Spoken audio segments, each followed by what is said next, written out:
मनोज जरांगे को महाराष्ट्र में सही मायनों में शरद पवार का सुसाइड बम माना जा रहा है। यह नुकसान वाकई विनाशकारी होने वाला है। शरद पवार ने अपने व्यक्तिगत अपराध बोध के कारण मुख्यमंत्री देवेंद्र फडणवीस पर यह आत्मघाती बम गिराया। यह कहते हुए विधायक संजय केनेकर ने हल्ला बोल किया। खऱ्या अर्थानं महाराष्ट्रातील शरद पवारांचा एक सुसाइड बॉम्ब म्हणून जरांगेंकडे पाहिलं जातं आणि खऱ्या अर्थानं हे नुकसान बुमरँग होणार आहे।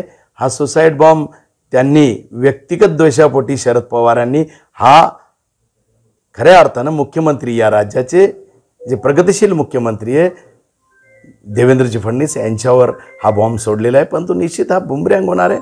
समाजाचं नुकसान शरद पवार करताय। हा सुसाइड बॉम्ब शेवटी समाजाला घेऊन खऱ्या अर्थानं नुकसान पोहोचवणार आहे आणि त्यामुळे निश्चितपणे याचे परिणाम महाराष्ट्राला भोगावे लागेल। जे शरद पवार आपली भूमिका स्पष्ट न करता परस्पर असे सुसाइड बॉम्ब जरांगेसारखे या महाराष्ट्रात वापरतात, याचं दुर्दैव आहे। खरं तर शरद पवारांची त्यांच्या हयातीतली भूमिका अशाच राहिलेली आहे।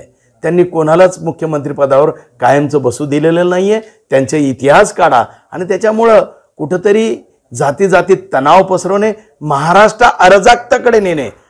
मला आजही आठवतं वसंतदादापासून तर यामध्ये वसंतराव नाईकच्या काळातही त्यांनी या महाराष्ट्रात दंगल घडवली। मला म्हणजे तुम्ही इतिहास काढा, हा माणूस माणसात माणसं राहू देत नाही आणि त्यामुळे निश्चितपणे जरांगे गावगाड्यातले मराठे वापरून या वाड्यातल्या मराठा नेत्याला सुरक्षित ठेवण्याची भूमिका घेऊन ही खरं तर हा मोर्चा आहे।